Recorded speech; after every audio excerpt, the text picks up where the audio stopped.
Didactique de la grammaire, corrigée d'un modèle d'épreuve du concours d'accès au Centre régional des métiers d'enseignement et de formation.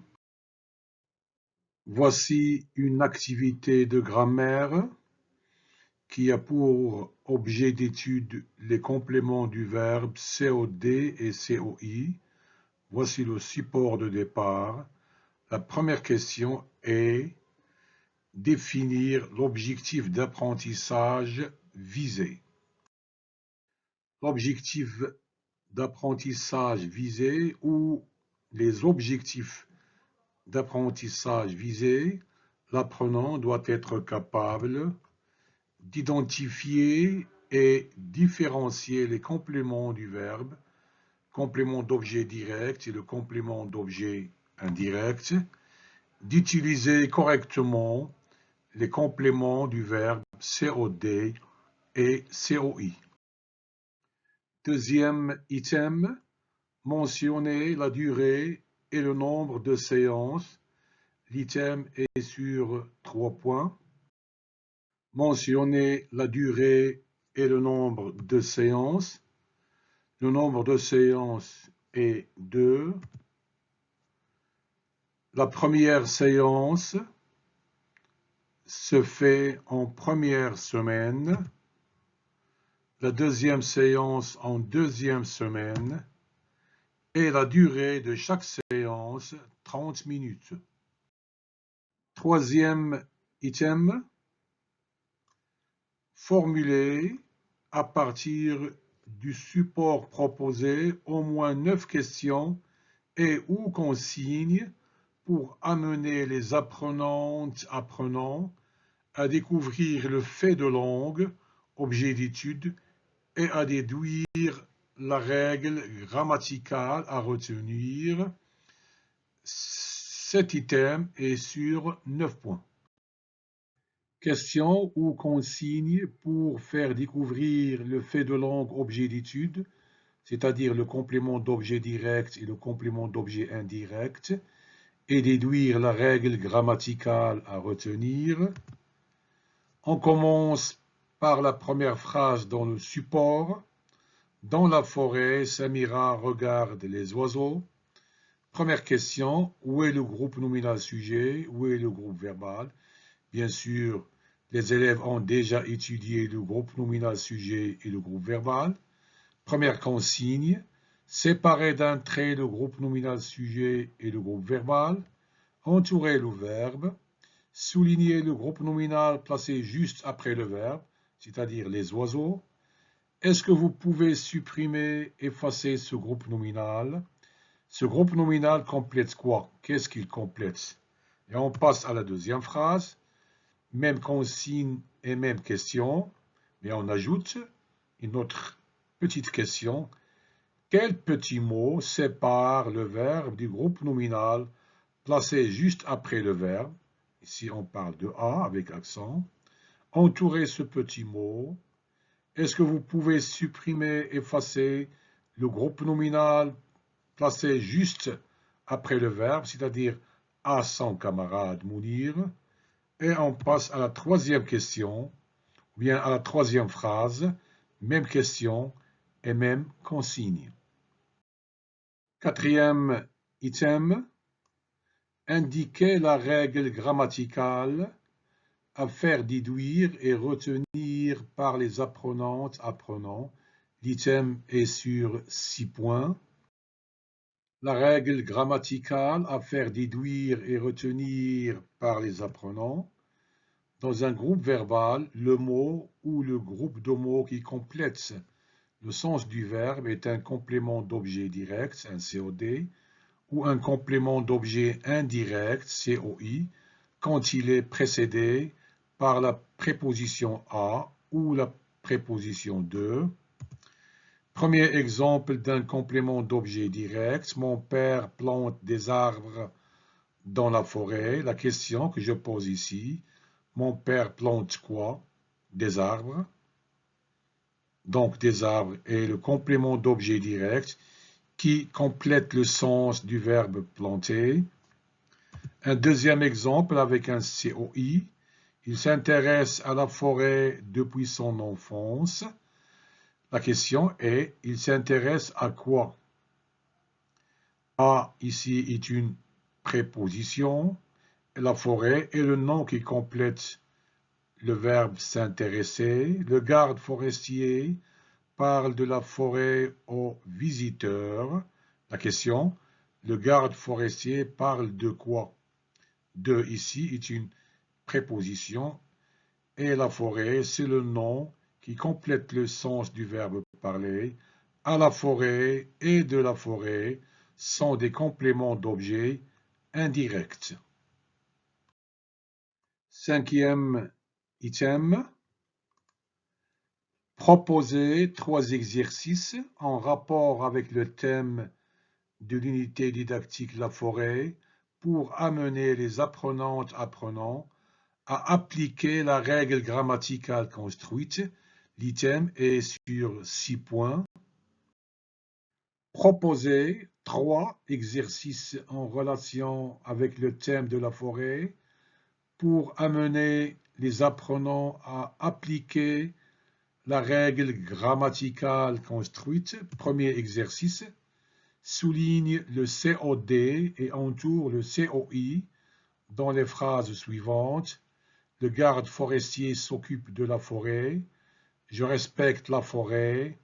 Le garde donne des informations à mon père. Deuxième exercice. Parmi les 2 phrases suivantes, souligne la phrase qui contient un COD. Je me souviens de ce pique-nique dans la forêt. Les oiseaux font nid sur les branches. Troisième exercice, entoure la bonne réponse. Je prends soin de ces arbres. Cette phrase contient un COI. Est-ce vrai ou faux? Vous constatez ici que les 3 exercices ne contiennent pas de questions, mais des items. Dans une vidéo prochaine, je vais vous donner et expliquer tous les types de questions ou d'items que vous pouvez poser aux apprenants lors des contrôles ou bien lors des examens.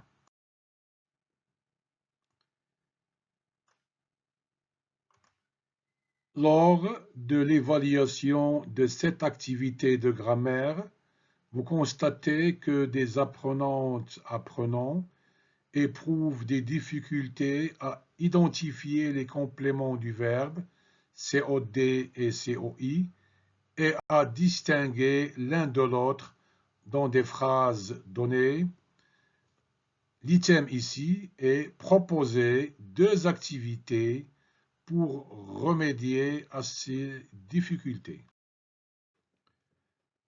Proposer 2 activités de remédiation aux difficultés rencontrées par les apprenants.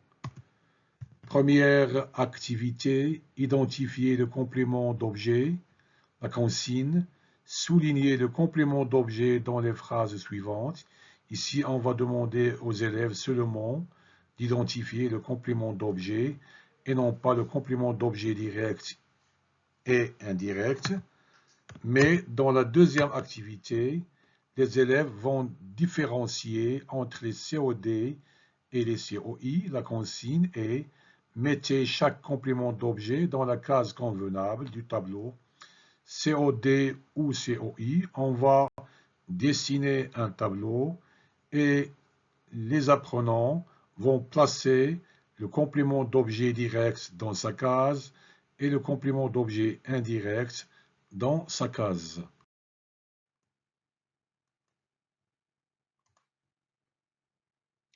Montrez comment vous procéderez pour mettre en œuvre chacune de ces 2 activités de remédiation. Ici, la consigne est sur 6 points.